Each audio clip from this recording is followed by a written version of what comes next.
Le alluvioni non sono mai tutte causate solo dal maltempo, ma anche dai comportamenti dell'uomo. Su quanto successo nei giorni scorsi in Germania e negli anni anche in Italia e nel Veneto, Luigi Dalpaos, professore emerito di idraulica all'Università di Padova e componente della Commissione Grandi Rischi della Regione del Veneto, non ha dubbi. Quello che invece deve essere assolutamente evitato è occupare spazi che siano idraulicamente o geologicamente pericolosi. E questo è un fatto che persiste purtroppo.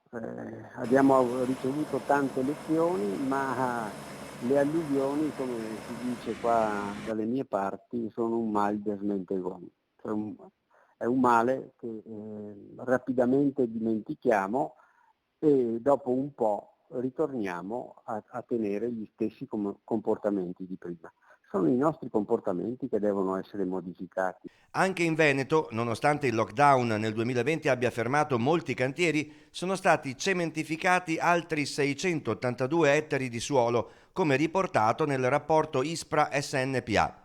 In Germania come in Italia, dice Dalpaos, i fenomeni meteo sono stati sì particolarmente gravi, ma le conseguenze che hanno generato non devono stupirci, ma farci pensare.